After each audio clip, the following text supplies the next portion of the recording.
Tentacion, left side, and that's gone! And Jay Doctor, a home run! We've got a no-hitter! Welcome to the Pro Baseball Experience. Hello and welcome back to the PBE Rewind. I am your main host here, Lord Parkway. I'm going to be going over the majors with you. And then later in the show, doing the minors will be our minors hosts, Zodiac, Blue Sky, and DoubleDub. But as I said, for now, we're going to be going over the majors here after the second week of the sim for the Season 40 in the PBE. Starting off here in the Champions East, we're going to be looking at these standings as right now both Detroit and LunarBase are tied up there at the top at 32 and 22, with Nashville starting to slip slightly, but being very close behind nonetheless at 29 and 25.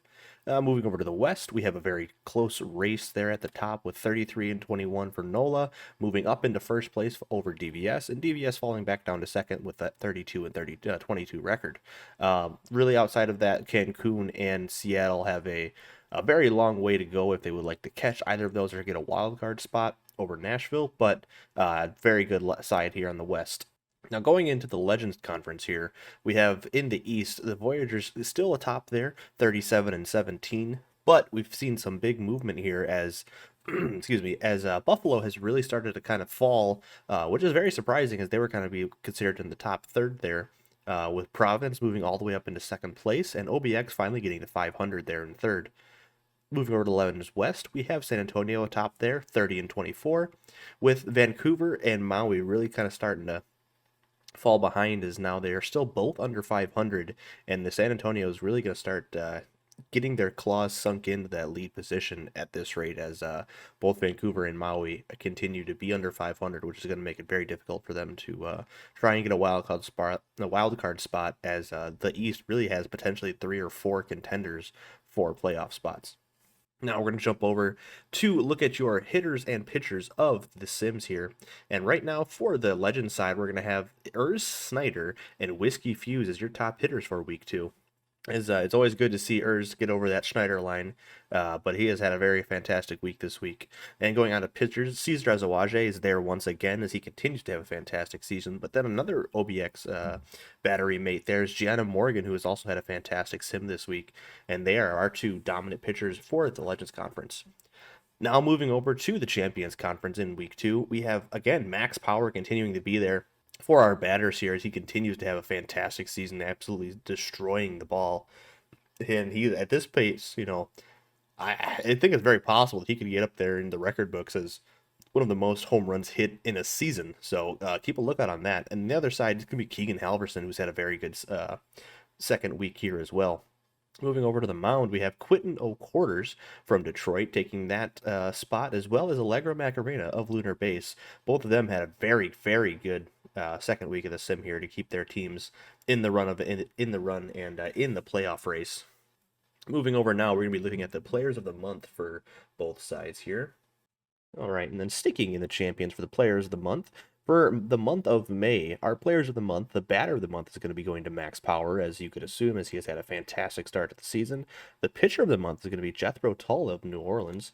And then the rookie of the month for May is John Jacob Jingleheimer Schmidt in Cancun. Now for June, not a surprise here, as batter of the month will go to Max Power once again, as he again continues to absolutely demolish the ball, and man, it's going to be one heck of a season for them, very high up there in MVP talk, I'd say. Pitcher of the month will go to Parker Parton in Nashville, and your rookie of the month is going to go to Doggin Eminem. Now if we want to jump over to the Legends for players of the month, their batter of the month for May is going to be Elwood Hayes of Vancouver. Pitcher of the month is going to be Anthony Parco of the New York Voyagers, and the rookie of the month is going to be Effish Cove of the Voyagers as well. So I think, seeing right there, having 2 of the 3 awards there go to Voyagers, you kind of see why they're off to that hot start. But that's one of the toughest divisions in the league, so we'll see how that shakes out for the rest of the season. And then jumping over to June, batter of the month will be Hatsukaru of the Maui Makos. Pitcher of the month is going to be Sam Antonio of the San Antonio Sloths. And again, his second straight month now, rookie of the month can be Effish Cove of the Voyagers. As now it's the first 2 months of the season, he's got that rookie of the month. So let's see if that continues to play out, or if he is going to be the clear front runner for rookie of the year.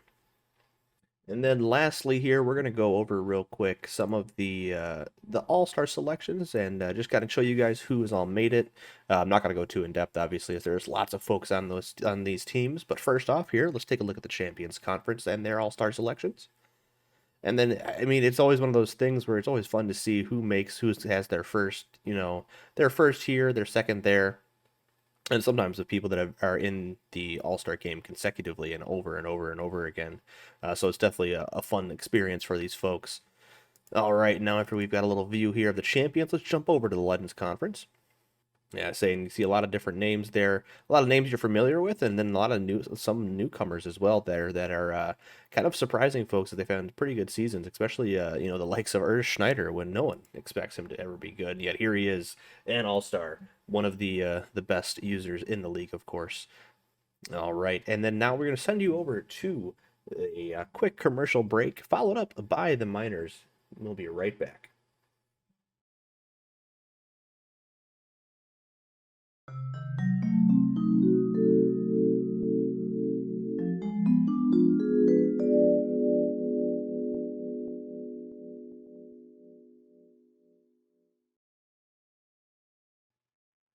All right, and welcome back, folks. I appreciate it. I'm going to hand it off here to our minor league duo of Zodiac, Blue Sky, and DoubleDub. All right, boys, take it away. Thanks, guys. Now on to your minor league recap. I'm Zodiac.exe here with my co-host DoubleDub, and we will be taking you through all the action in the minor leagues. Starting with the minor league East, it was very close records overall through the week. State College still at the top, but not quite as dominant, only going 14-14 this week. Both Chicago and Florida scoring 16 wins apiece, with Florida moving up into third in that division. Puerto Rico only earning 12 wins, fall down to fourth, and Louisville remains in fifth, but has gained up a little bit of ground on that fourth place spot. And that's your action in the minor league West. Now on to my co-host, DoubleDub. So in the West, a lot of the same, with teams hovering around a very similar mark. Kansas City have managed to keep their lead, but it's actually shrunk a little bit, so they're only a game ahead of Bruce City. Bruce City had a great week, 16-12. They're a further game ahead of Anchorage, who went 14-14 on the week. Amarillo had a tough week. They went 12-16, including a day that was no wins, 7 losses, but managed to bounce back and at least be respectable at 12-16. But 3 games behind Kansas City, and still bringing up the rear is California, who are 8 games back of Kansas City. Tight division, a lot of teams below 500, so anything could happen there. Moving into the plays of the month, so for May and the end of April, I believe, Maple Dogwood was a standout bat. I mean, hit 500 over the entire month of May. Ragnar Lothbrok was a standout pitcher, 4-0, 3.75 ERA, 22 Ks, for a strong Chicago team that Zodiac mentioned off the top. And in June, Piranha Plant out of Puerto Rico, 8 home runs in the month of June. That's tough to top.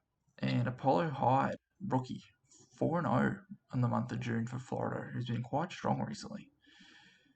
Zodiac will take you through some of the other top plays that we've seen. For our top hitters so far, as we enter the back half of the season, Maple Dogwood still going very strong for State College, now with a 394 average, hitting 7 home runs for 36 total RBIs, and leading the entire minor league with 3.2 WAR. Our other top hitter is Manuel Bang of the Florida Flamingos, who's been doing a bang-up job from that top spot in the lineup, hitting a 378 average with 5 home runs and 24 RBIs for a total of 2.8 WAR. On the pitching side, Ragnar Lothbrok continues to be a very strong force for the Chicago staff, going 6-3 so far this season with a 4.27 ERA and a 144 WHIP.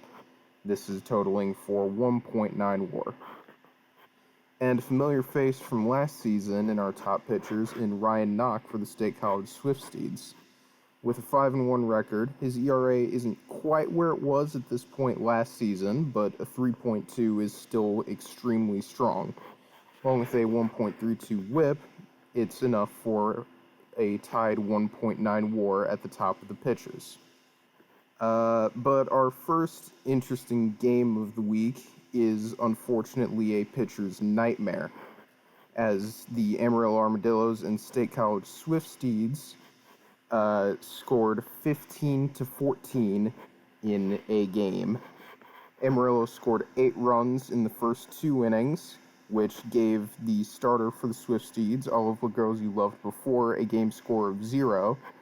But over the next 5 innings, State College would score 14 unanswered runs to give the Dillo starter Evan Early a game score of 3.